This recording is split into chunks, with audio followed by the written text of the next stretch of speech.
ओंकार घेऊयात सर्वप्रथम. ताट बसायचं आहे. मान पाठ कंबर ताट सरळ. दृष्टी मिटलेली. दीर्घ श्वास घ्यायचा आहे. सोडा. परत एक दीर्घ श्वास. परत एक दीर्घ श्वास. ओंकार घेऊयात.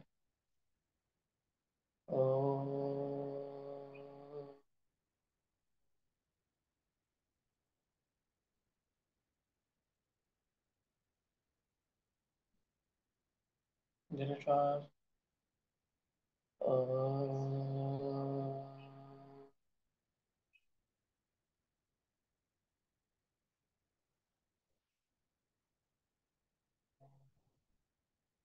दीर्घ श्वास.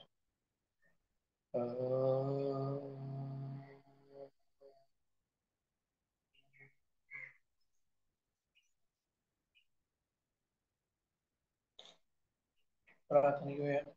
योगेन चितस्य पदेन वाचा मलं शरीरस्य च वैदिकेन योपाकरोत्तं प्रवरं मुनीनां पतञ्जलिं प्राञ्जलिरानतोऽस्मि.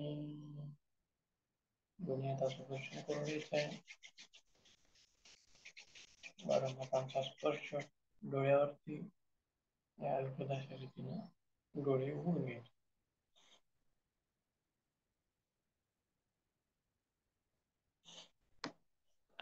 तर आपण गेल्या तासामध्ये प्राणायामाचा भाग बघितलेला आणि तो भाग पूर्ण सुद्धा झालेला आहे. तर आज आपण षटकर्म बघणार आहोत. बरोबर आहे. तर एकूण षटकर्म काय आहेत आपल्याला बघूया.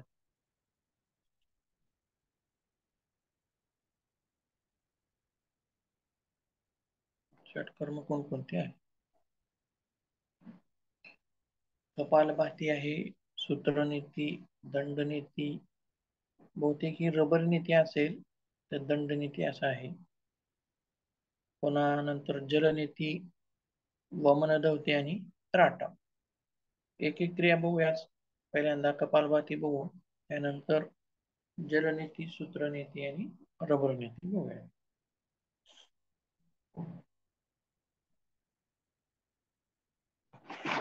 परत ताट बसून घ्यायचं आहे.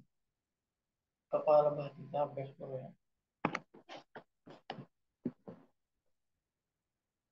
कपालभातीमध्ये आपण बसरेखा ज्यावेळी केली किंवा इतर प्राणायाम ज्यावेळी करतो तर दोन्ही इनहेल आणि एक्झेल सारखेच असतात जवळपास. परंतु कपालभातीमध्ये एक्झेलवर जास्त लक्ष असतं, इनहेलवर तेवढं लक्ष नसतं. श्वास घेण्यावर तेवढं लक्ष नसतं, तर श्वास सोडण्यावर लक्ष जास्त असतं. तर या क्रिया साहजिकच आहेत, परंतु सुरुवातीला काही जणाला जमतील किंवा काही जणाला जमणार नाही. परंतु तसंच सावकाश आपण शिकून घ्यायचा. सर्वप्रथम कपालभातीचा अभ्यास करताना एक हात पोटावरती ठेवून ज्यावेळी आपण एक्झेल करतो, श्वास बाहेर टाकतो, त्यावेळी पोट मध्ये घ्यायचं. असं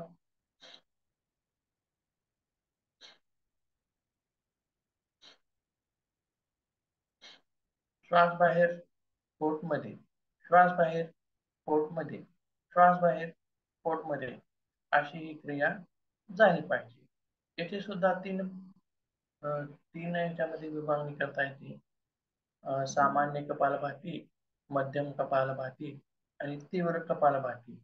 त्याच्या वेगानुसार तीन प्रकारे आपण करू शकतो. सामान्य कपालभातीचा अभ्यास करूया. एका सेकंदाला एक ठोका, एक धक्का, त्याप्रमाणे 60 मिनिटांमध्ये 60 धक्के आपण देऊ शकतो. परंतु जर नवीन असाल किंवा अभ्यासामध्ये खंड पडलेला असेल तर त्यावेळी मात्र आपण कमी प्रमाणामध्ये सुरुवात करायला पाहिजे. जसे की पहिल्यांदा 30 धक्के, म्हणजे 1 मिनिटाचे 2 टप्पे करू शकतो. 30 धक्के अगोदर थोडं थांबून 30 धक्के. ज्यावेळी अभ्यास झालेला असेल त्यावेळी 60 धक्के सलग देऊ शकतो. करूयात एक चक्र 30 धक्क्याचं. पोटमध्ये श्वास बाहेर, 1,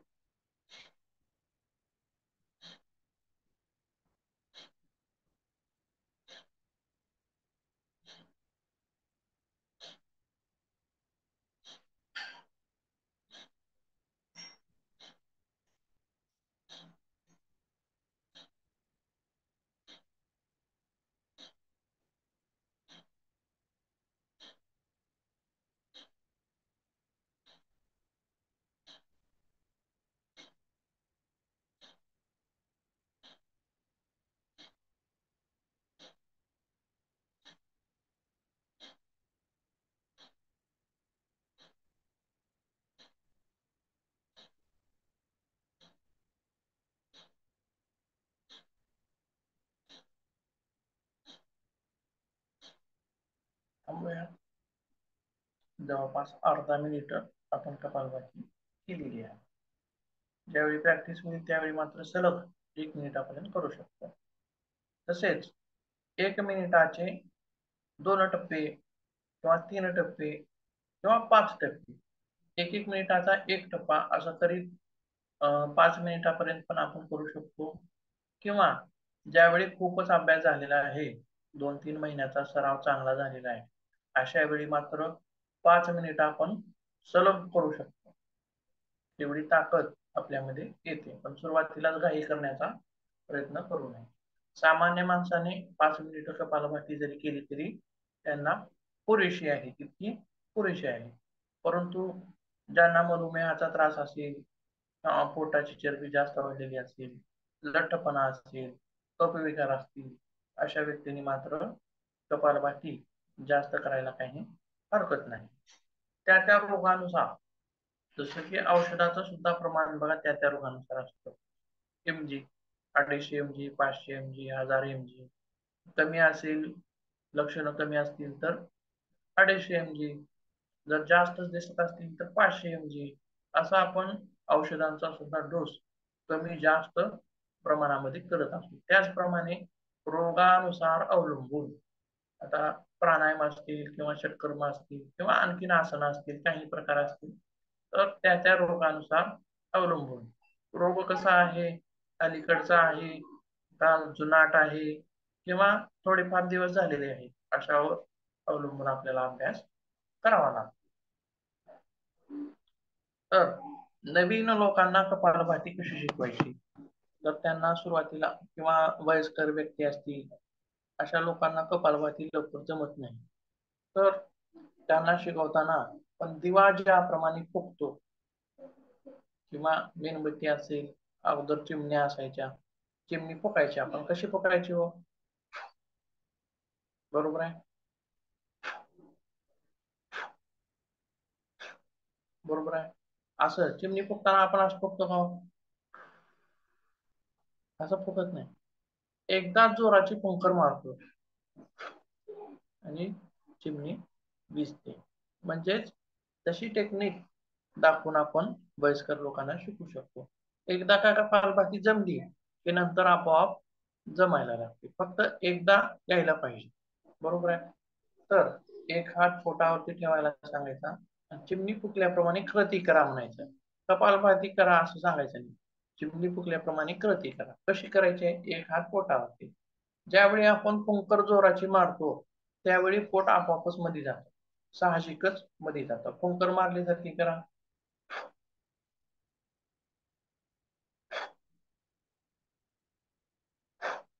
बरोबर आहे.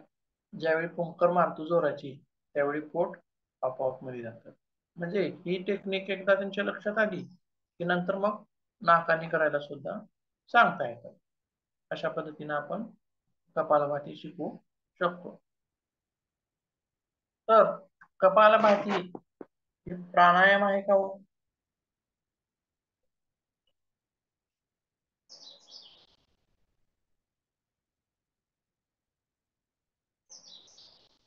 बोलेल का कुणी?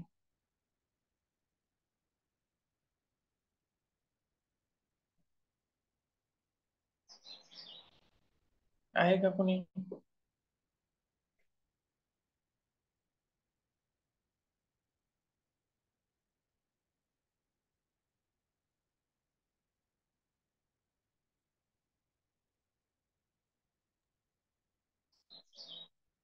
तर काही ठिकाणी शुद्धी क्रिया आहे, काही ठिकाणी कपालभाती आहे. कपालभाती ही शुद्धिक्रिया आहे. बरोबर आहे. छान. तर किती आहेत शुद्धिक्रिया एकूण?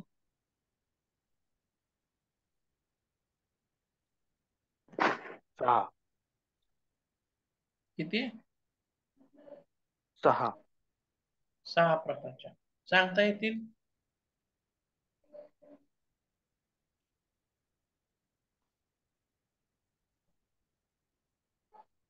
नेती,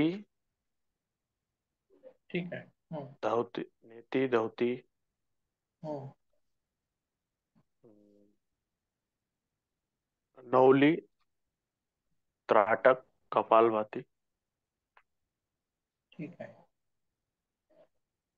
दौती, बसती, नेती, कपालभाती, त्राटक आणि नवली अशा प्रकारच्या एकूण 6 क्रिया आहेत.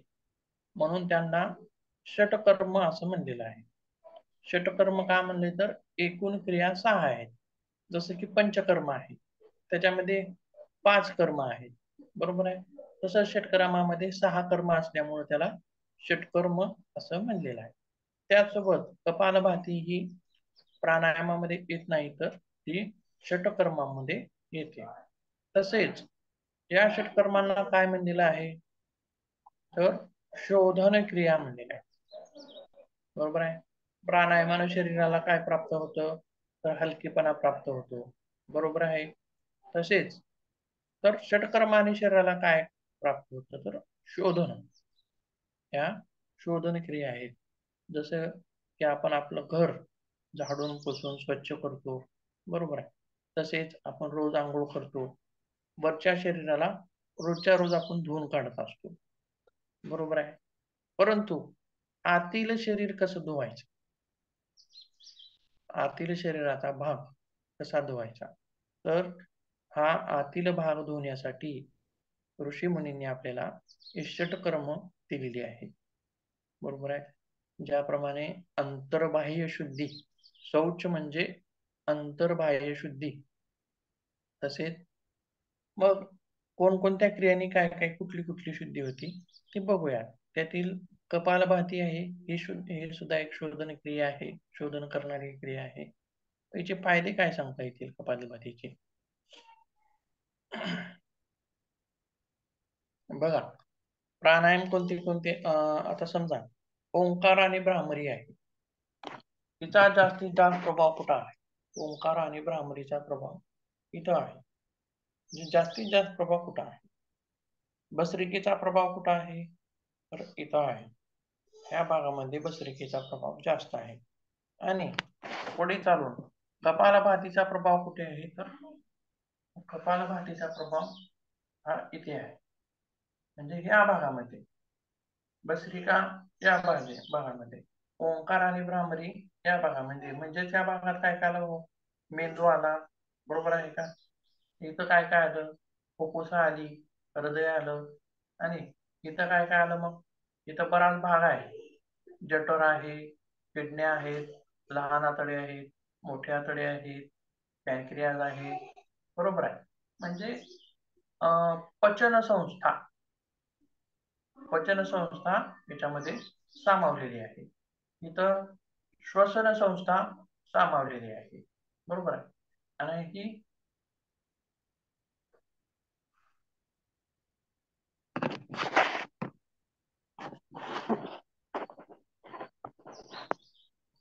पचन संस्था, जास्तीत जास्त कपालभातीचा प्रभाव कुठे आहे, तर पचन संस्थेवरती आहे. म्हणजेच पहिल्यांदाच आपल्याला काय सांगता येईल की कपालभातीमुळे जठराग्नी प्रदीप्त होते. म्हणजेच काय होतं की भूक जी आहे, भूक व्यवस्थित लागते, खाल्लेल्या अन्नाचं पचन व्यवस्थित होतं, जठराग्नी प्रदीप्त होते. म्हणजेच जे पाचक रस आहेत, बघा तोंडामध्ये जशी लाळ तयार होते, तसेच आपण अन्नाचा तुकडा इथं खाल्ला, त्यामध्ये लाळ मिक्स होते, म्हणजे पचनाची क्रिया इथं चालू होते. बरोबर आहे. तर इथंच पूर्ण होते का? होत नाही. इथं सुरुवात होते.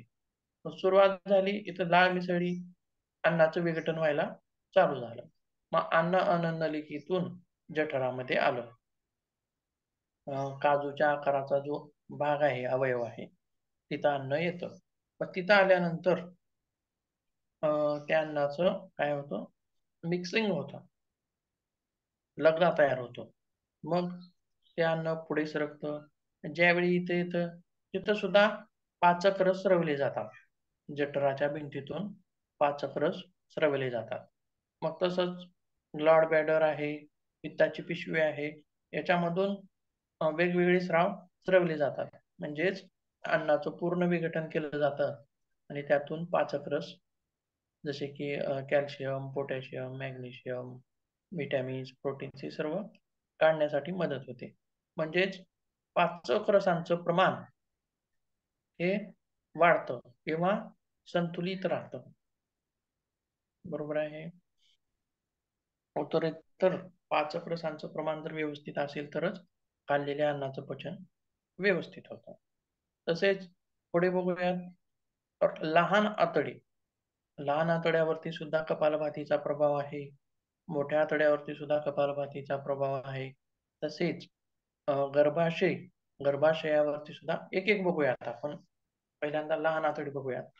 लहान आतड्यांचं सुद्धा कार्य सुधारण्यासाठी कपालभाती महत्वाची आहे. म्हणजेच काय? तर खाल्लेलं अन्न पोटात गेलं, जठरामध्ये गेलं. जठरातून कुठे गेलं? जठरामध्ये मग अन्नातील पोषक घटक जे आहेत, ते तिथं शोषून घेतले जात नाही. प्रोटीन्स असतील, विटॅमिन्स असतील, कॅल्शियम असेल, जे काही आहे ते जठरामध्ये शोषून घेतलं जात नाही. फक्त तिथं मिक्सिंग होते. ज्यूस तयार होतो अन्नाचा आणि तो तयार झालेला ज्यूस पुढे कुठं जातो? तर लहान आतड्यामध्ये जातो.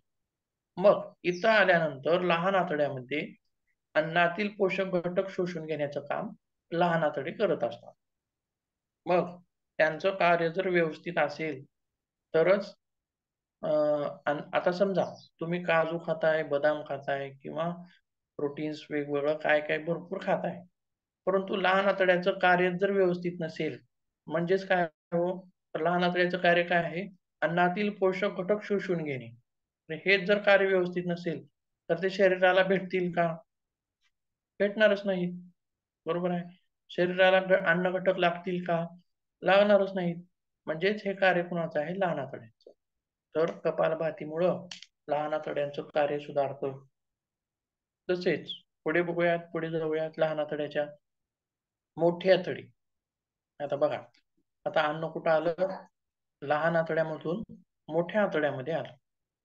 मग या मोठ्या आतड्यामध्ये काय होतं? आता अन्नातील पोषक घटक तर शोषून घेतले, बरोबर आहे.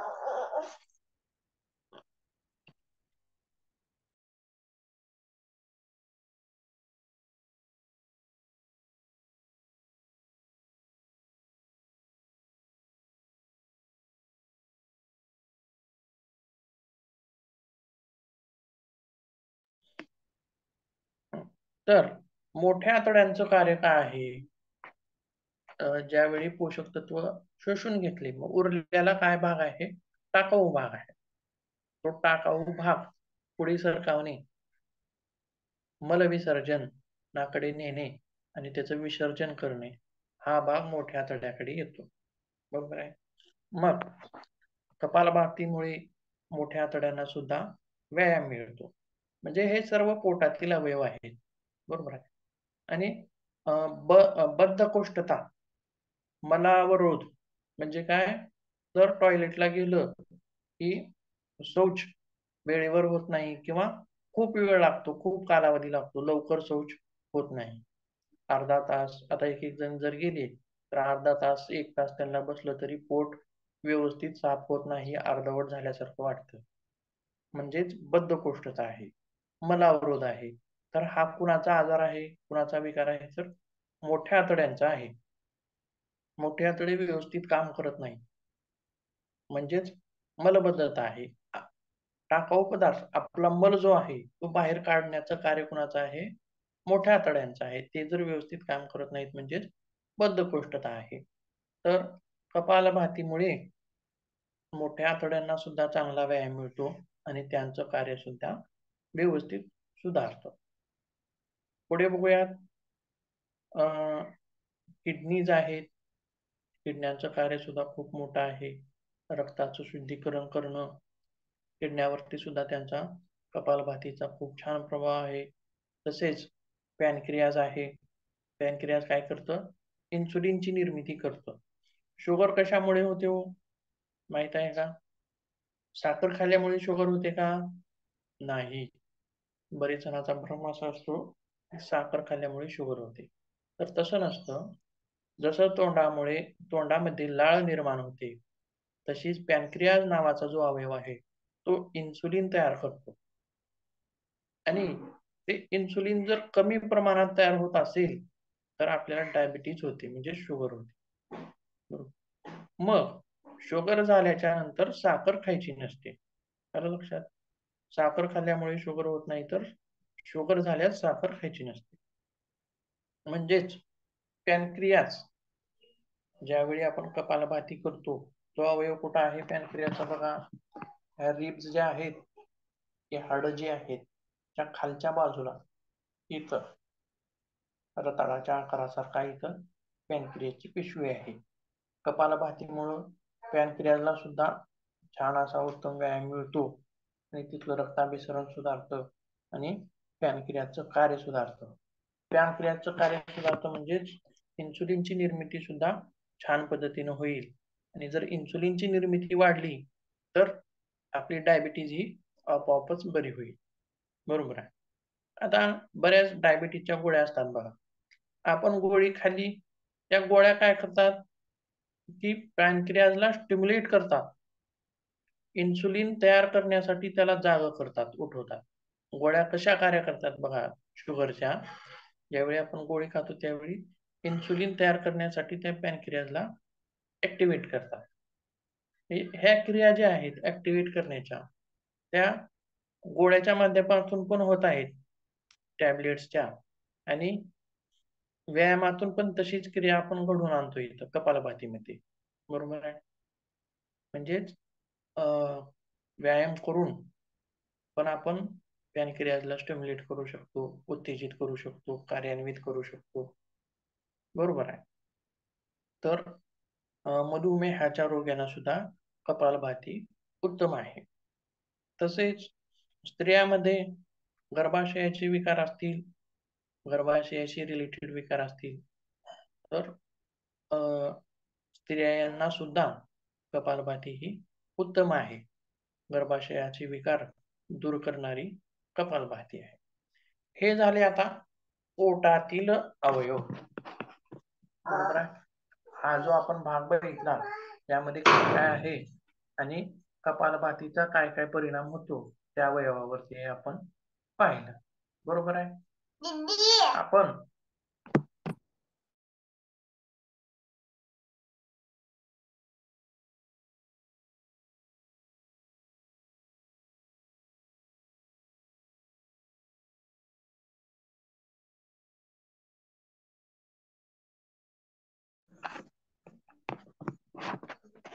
आपण जे पाहिले आतापर्यंतचे ते पोटातील अवयवावरती पाहिले.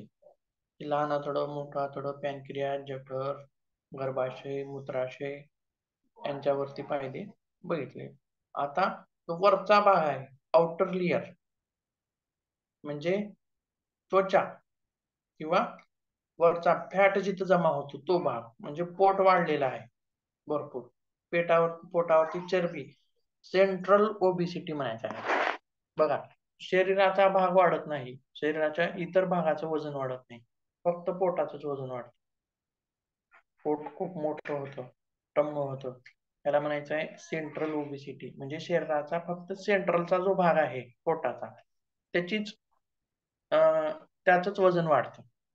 बरोबर आहे. म्हणजे सेंट्रल ओबिसिटी ही अनेक रोगांना निमंत्रण देणारी आहे. उच्च रक्तदाब असेल, मधुमेह असेल, अशा इतर विविध रोगांना आमंत्रण देणारी ही सेंट्रल ओबेसिटी आहे. म्हणजेच त्या ओबेसिटीला कमी करण्यासाठी कपालभाती ही रामबाण उपाय आहे. बरोबर आहे. पोटावरील चरबी कमी करण्यासाठी सुद्धा कपालभाती तितकीच महत्वाची आहे. पोटावरील चरबी कमी होते, पोट सडपातळ होण्यास मदत होते. हे झाले पोटातील अवयव आणि पोटाच्या बाहेरील म्हणजेच त्वचा फॅट याच्याशी संबंधित आपण बघितलं. असे विविध फायदे आहेत. त्याचसोबत कपालभातीमध्ये एक्झेलवर जास्त आपला भर असतो, इनहेलवर नसतो. म्हणजेच CO2 कार्बन डायऑक्साईड, ऑक्सिजन म्हणजे O2, तर कार्बन डायऑक्साईड बाहेर सोडण्यावर, बाहेर काढण्यावर जास्त लक्ष असतं आपलं. CO2 बाहेर,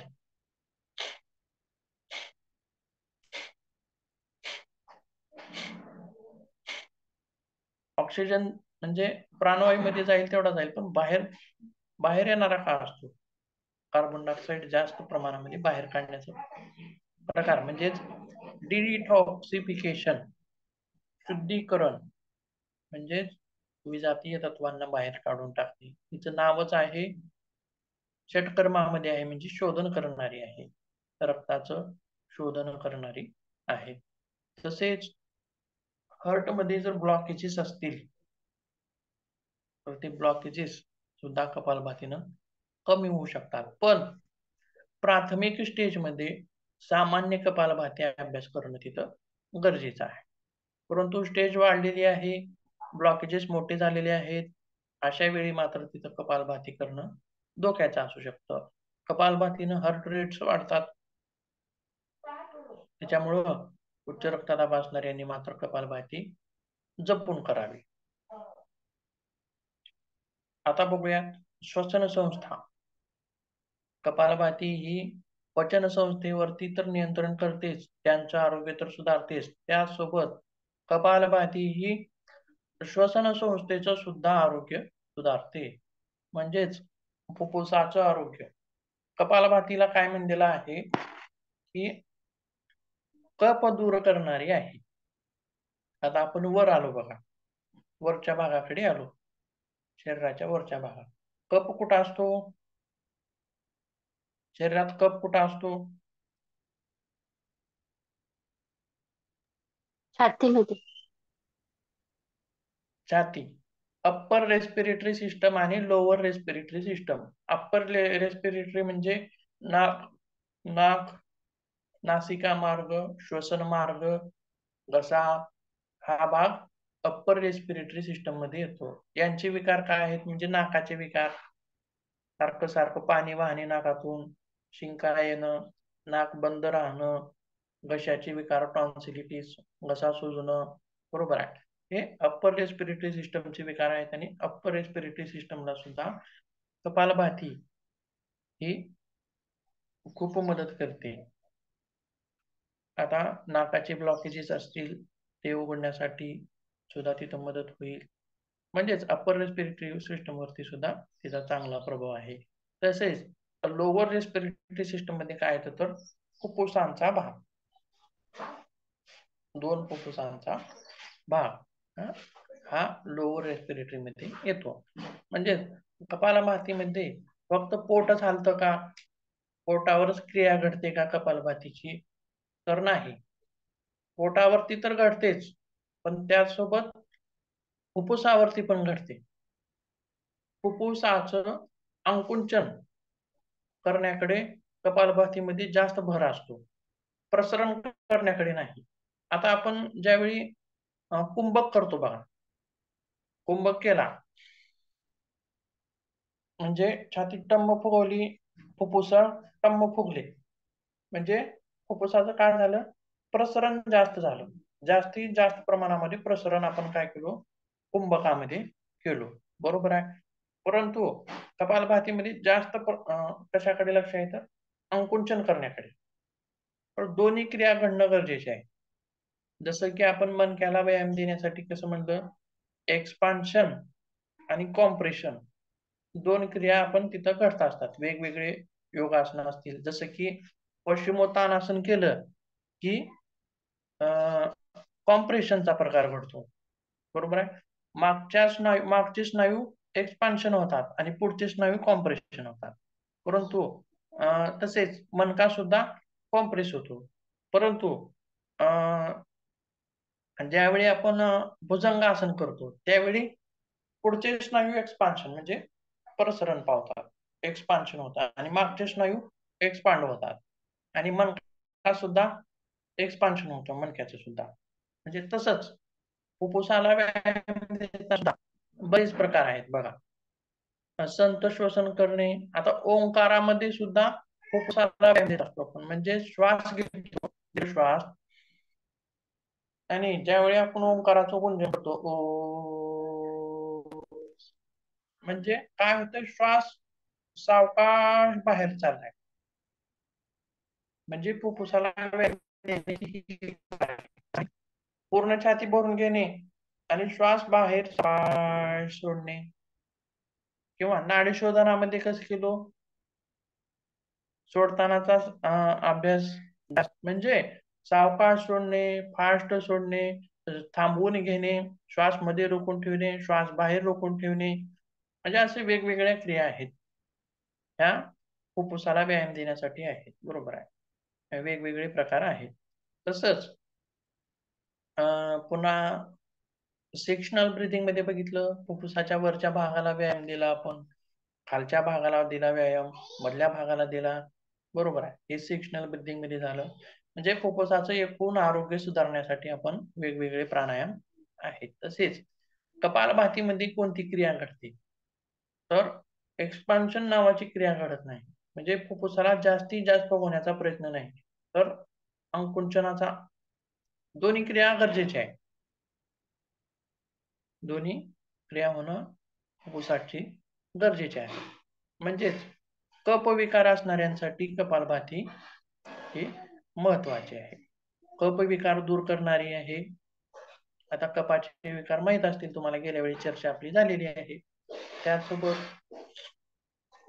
फुफ्फुसाचं आरोग्य सुधारणारी आहे, फुफ्फुसाला सुदृढ करणारी आहे, निरोगी करणारी आहे आणि फुफ्फुसाची कार्यक्षमता सुधारणारी आहे. फुफ्फुसाचं अंकुंचन आणि प्रसरण झाल्यामुळं फुफ्फुसाची इलॅस्टिसिटी म्हणजेच लवचिकता, इलॅस्टिसिटी ही वाढवणारी आहे. एकंदरीतच फुफ्फुसाचं आरोग्य सुधारणारी ही कपालभाती आहे. तर दम्याचे विकार असतील, असं म्हणलं जातं की दमा हा दम सोडल्याशिवाय जात नाही. म्हणजे काय आहे, दमा हा दम सोडल्याशिवाय जात नाही म्हणजे मेल्याशिवाय जात नाही, असं एक गृहीतक आहे समाजामध्ये. परंतु कपालभाती करणाऱ्याचा दमा हा 1 महिन्यामध्ये सुद्धा जाऊ शकतो, म्हणजे तितका प्रभाव कपालभातीचा आहे. दमा विकारामध्ये कपालभाती खूप लाभदायक आहे.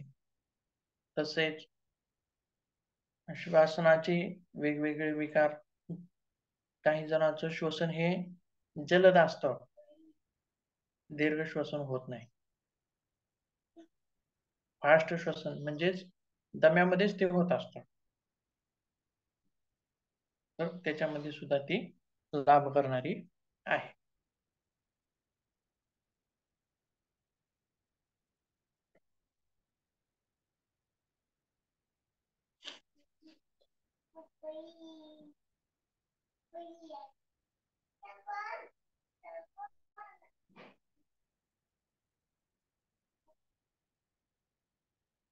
तुम्ही सांगा, कपालभाती 5 फायदे सांगा, मला जसे येतील तसे, किंवा मी सांगितलेले सांगा, किंवा तुमचे 5 फायदे सांगा एकत्र.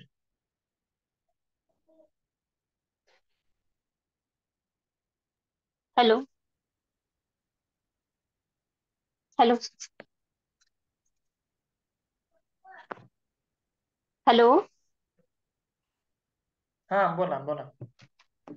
आता सांगितलेले सांगायचे की मनाने सांगू सर? कोणती आता सांगितलेली मिळून सांगा.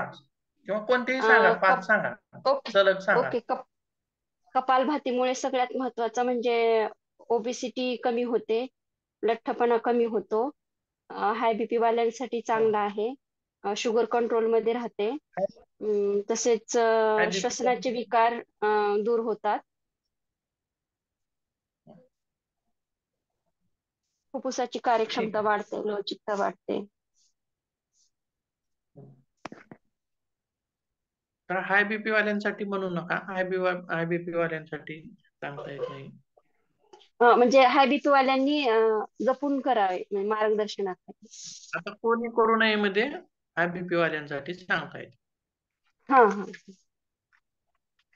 ओके बघा, तुम्ही 1 मिनिट कपालभाती करायची आणि ज्यावेळी आपण ऑक्सिजन बघत होतो बघा कोविड मध्ये, ऑक्सिजन लेवल बघायची किंवा पल्स रेट बघायची तपासून, बरोबर आहे. तर 1 मिनिटामध्ये पल्स खूप वाढतात, जवळपास 150च्या जवळ जातात 1 मिनिटाच्या कपालभातीने. म्हणजे उच्च रक्तदाब असणाऱ्यांनी सहसा करू नये किंवा केली तर एकदम सामान्य गती, सावकाश, एक एक झटका देत केलं तरी चालतं. म्हणजेच पल्स खूप वाढतात, परत सामान्य लेवलला येतात, म्हणजेच नाडी संस्थेचं आरोग्य तिथं सुधारत असतं, हृदयावरती तिचा परिणाम होत असतो. हृदय जलद गतीनं धडकायला लागतं, जोरात धडकत असतं, म्हणजेच हृदयावरती आणि नाडी संस्थेवरती सुद्धा तिचा परिणाम होत असतो. तसेच ऑक्सिजन लेवल बघितली 1 मिनिटामध्ये तर बघा 96च्या खाली ऑक्सिजन असलं कोविडमध्ये की थोडस हे केलं जायचं तिथं, म्हणजे बरोबर नाही असं मानलं जायचं. 96च्या वरी असायला पाहिजे ऑक्सिजन लेवल. परंतु 1 मिनिटाची कपालभाती केली की ऑक्सिजन लेवल 100 व्हायची, म्हणजेच शरीरातलं ऑक्सिजनचं प्रमाण वाढायचं लगेचच 1 मिनिटामध्ये. मी बऱ्याच कोविड सेंटरमध्ये सुद्धा त्यावेळी काम केलेलं आहे. मी माहितीस्तव बघायचं 1 मिनिटामध्ये कोविडच्या व्यक्तीने जरी कपालभाती केली की ऑक्सिजन लेवल लगेचच वाढायचा त्यांचा, 100च्या जवळ जायचा. तर ऑक्सिजन लेवल हा वाढवण्यासाठी काय केलं जायचं दवाखान्यामध्ये, तर ऑक्सिजन लावला जायचा. परंतु 1 मिनिट जरी कपालभाती केली तरी ऑक्सिजन लेवल लगेचच वाढायचा. म्हणजेच ऑक्सिजन वाढवण्यासाठी, ऑक्सिजनचं शरीरातील प्रमाण वाढवण्यासाठी सुद्धा कपालभाती मदत करते. तसेच आता नुसतं बघा फुफ्फुसावरच परिणाम झाला का दिसून आला का तिथं नाही, पल्स रेट वाढली भरपूर, म्हणजेच हृदयावरती आणि नाडी संस्थेवरती परिणाम झाला, हृदय सुद्धा मजबूत करण्यासाठी कपालभातीचा उपयोग होतो. असे भरपूर असे फायदे आपल्याला कपालभातीचे तिथं सांगता येतील. तर कपालभाती कोणी करू नये याच्यामध्ये काय सांगता येईल?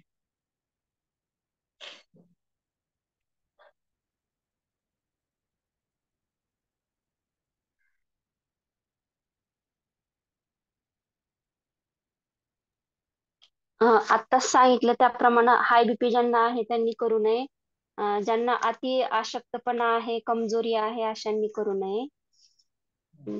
परत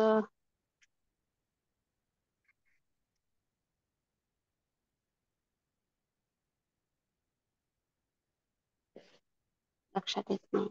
गरोदर स्त्रियांनी करू नये, हा येस, मासिक महिलांनी पाळीमध्ये असताना करू नये, पिरियड्स मध्ये करू नये. तसेच जेवण केल्यानंतर करू नये, उपाशी पोटी करावी.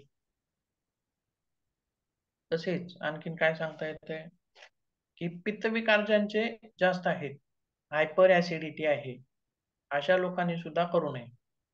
कारण आपण आताच माहिती बघितली बघा भरपूर की जठराग्नी प्रदीप्त होते. जठराग्नी प्रदीप्त होणे म्हणजेच पित्त हे थोडस वाढतं तिथं, म्हणजे हायपर ऍसिडिटी वाल्यांनी करू नये. तिथले अवयव जे आहेत ते स्टिम्युलेट होतात पित्ताचं प्रमाण जास्त प्रमाणामध्ये आणखीन वाढू शकतं. किंवा जठरामध्ये अल्सर आहे अशा व्यक्तीने करू नये. तसेच हार्निया असेल म्हणजे हार्निया असणाऱ्या व्यक्तींनी सुद्धा तिथं करू नये. पोटाचं ऑपरेशन वगैरे झालेलं असेल तर अशा व्यक्तींनी करू नये. परंतु ऑपरेशन करून जर बरेच वेळ झालेला असेल, 2-3 महिने निघून गेला असतील, 6 महिने निघून गेला असतील, तर परत सावकाश सावकाश कपालभाती करायला सुरुवात करणं काही योग्य असेल. परंतु डॉक्टरांच्या सल्ल्यानं केलेलं कधीही उत्तम.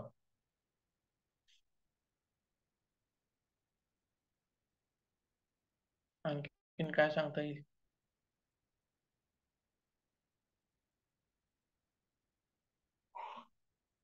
ज्याशी हृदयांशी संबंधित विकार आहेत, एंजिओप्लास्टी वगैरे झालेली आहे, अशा व्यक्तींनी किंवा हृदयामध्ये खूपच ब्लॉकेजेस आहेत, मोठ्या प्रमाणामध्ये ब्लॉकेजेस वाढलेले आहेत, अशा व्यक्तींनी सुद्धा कपालभाती करू नये.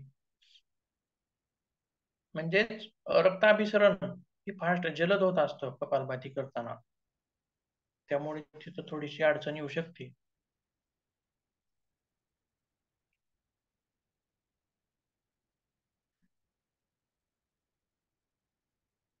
आता सलग सांगा 5 कोणी करू नये ते सांगा सलग. पित्तविकारात करू नये, हाय बीपी असणाऱ्यांनी करू नये, ज्यांना ऍसिडिटी आहे, अल्सर आहे अशांनी करू नये. अं, ज्यांना महिलांनी गर्भवती महिलांनी करायचं नाहीये, महिलांनी पिरियड्स मध्ये करायचं नाहीये आणि हं. ऑपरेशन झाल्यानंतर करायचं नाहीये आणि 6 महिन्यानंतर तज्ञांच्या मार्गदर्शनाखाली करायचं आहे.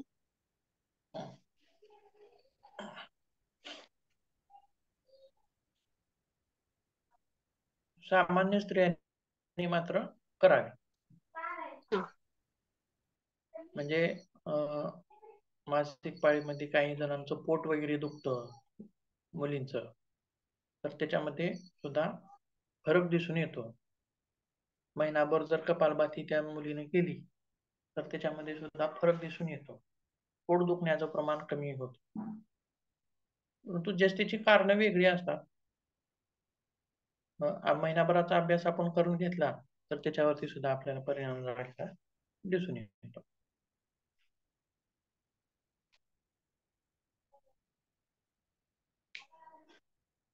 तसेच कपालभाती जी आहे, आपण काल पण हा विषय झाला. कपालभाती म्हणजे कपाळ म्हणजे मस्तक, कपाल हे आपलं कपाल, फोरहेड, आणि भाती म्हणजे चमक, तेज. तर कपालभातीमुळे मस्तकावर तेज येते. कपालभाती नावातच आहे, मस्तकावर तेज आणणारी आहे. हे शास्त्रीय आहेत बघा आता. शास्त्रीय आपण कपालभाती म्हणजे विश्लेषण वगैरे करा म्हणलं तर तिथं सांगता येतं. तर कपालभाती म्हणजे कपाळावरती तेज आणणारी, म्हणजेच फक्त कपाळावरतीच येत नाही तर पूर्ण चेहऱ्यावरतीच एक चेहरा तेजपुंज दिसायला लागतो. ज्यावेळी रोज आपली कपालभाती होते, 5-5 मिनिटं रोज आपण कपालभाती करतोय, तर आपला चेहरा सुद्धा तेजोमय दिसायला लागतो. चेहऱ्यावरील फोड वगैरे मुरूम आलेले असतील किंवा चेहरा निस्तेज असेल तर त्या सर्व गोष्टी जाऊन चेहरा आपला सुंदर दिसायला लागतो, तेजवान तजेलदार दिसायला लागतो. योग्याचा चेहरा हा सुंदर असतो.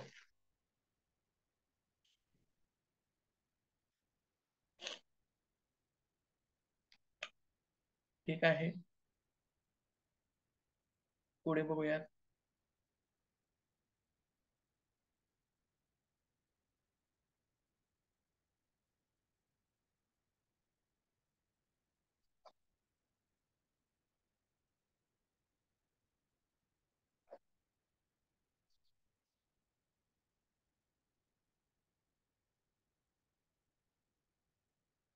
पुढच्या क्रिया आहेत जलनेती, सूत्रनेती आणि रबरनेती.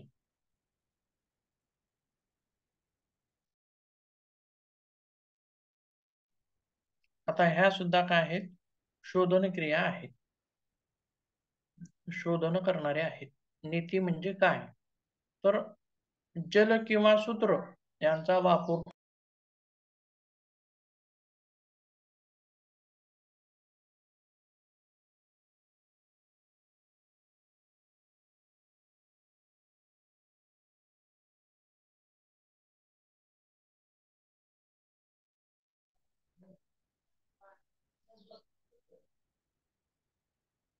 हा भाग आज घ्यायचा का उद्या घ्यायचा मग?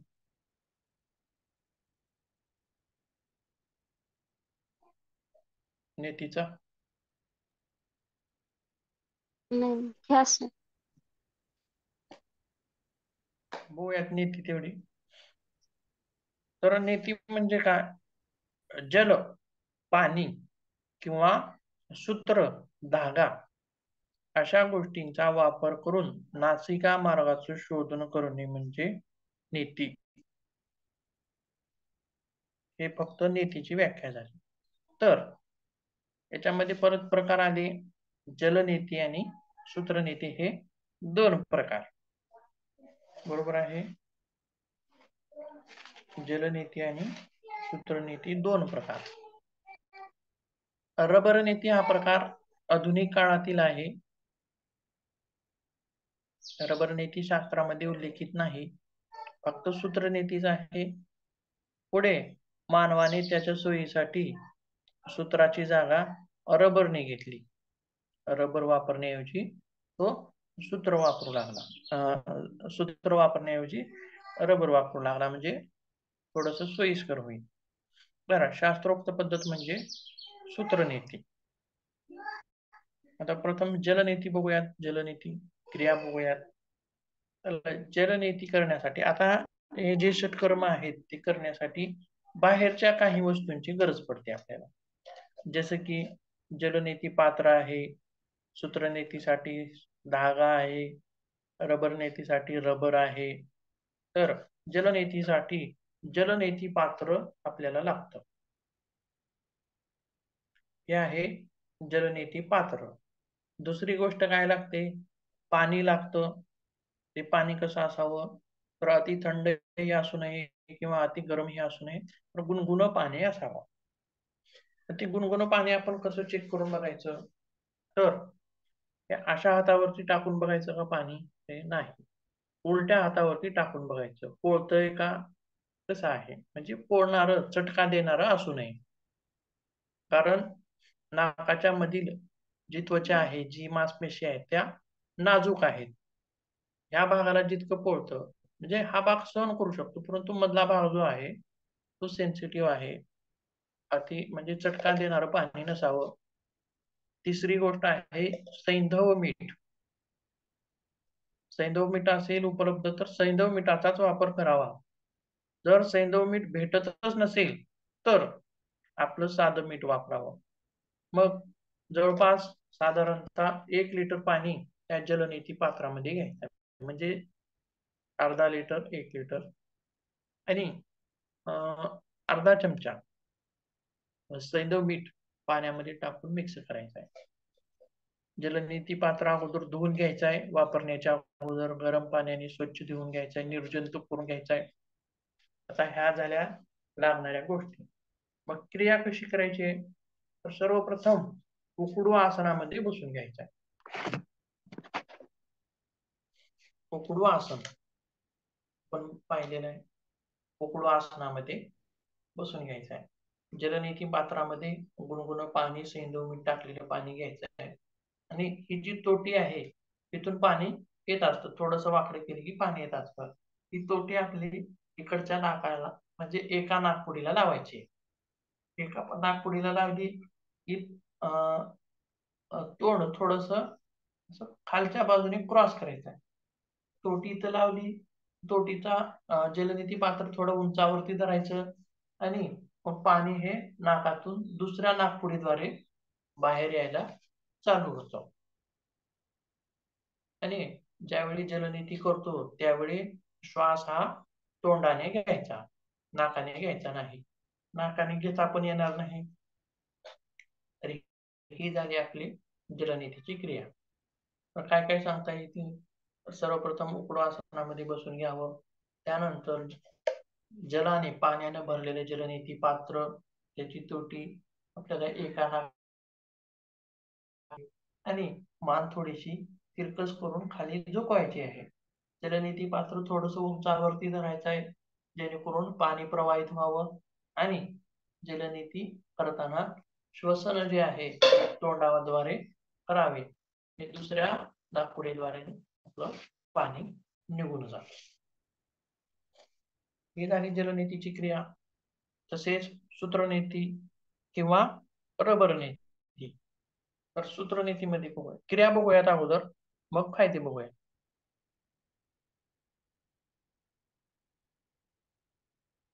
विकासजी, शेअरिंग चालू करा की. कोण राम सर आहेत का?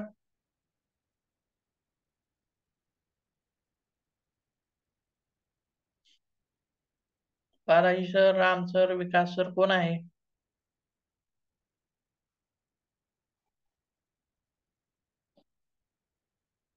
कोणच नाही वाटतं बहुतेक.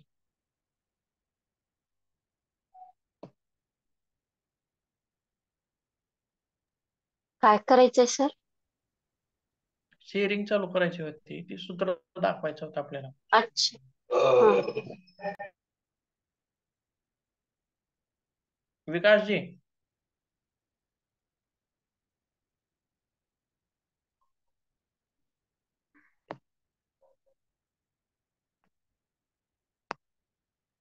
सूत्रनीतीचं सूत्र बघितलंय का आपण?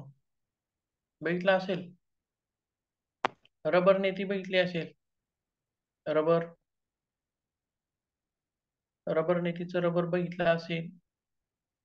पुन्हा नासिका मार्ग बघितलाय का? मधला नासिका मार्ग पण दाखवायचा होता आपल्याला.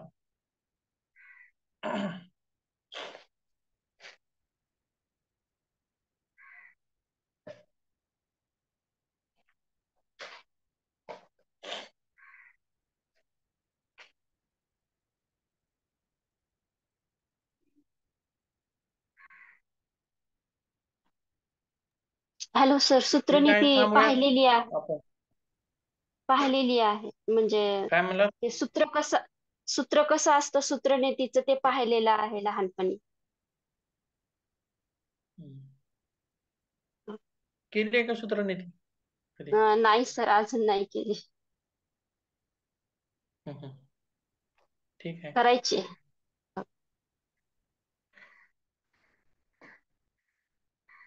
एक जलनीती केली विशेष सर. प्रॅक्टिकल सत्र ठेवूया जलनीती केली पण कॉलेजवरती. आपण सूत्रनीती अजून.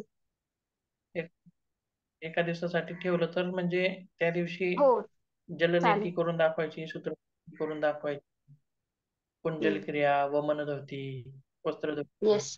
या सगळ्या क्रिया करून दाखवता येतात.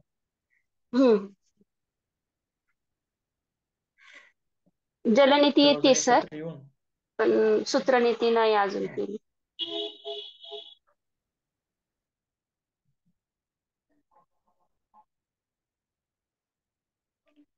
ठीक आहे. मग वेळ झालेली आहे, थांबूयात आपण. उद्या बघूयात. मला पण क्लास आहे पुढचा 7 वाजता. सूत्रनीती उद्या पाहायची का सर? हो, सूत्रनीती, रबरनीती. आता जलनीतीची क्रिया बघितलोय आपण. हो दोन्हीच्या क्रिया बघूयात, सूत्रनीतीची आणि तिन्ही नीतीचे फायदे सारखेच आहेत. हो. आणि पुढे काय राहते? वमनधवती एक आहे तुम्हाला, ती पण बघूयात आपण. राहिलेला भाग उद्या बघूयात. तर उद्याच्या ऐवजी थांबूयात. परवा घ्या. उद्याच्या ऐवजी परवा घ्या ना, सोमवार. Hello sir. सर, उद्याच्या ऐवजी परवा घ्या म्हटलं, सोमवारी. हॅलो सर, गेले. बॅक झाले सर.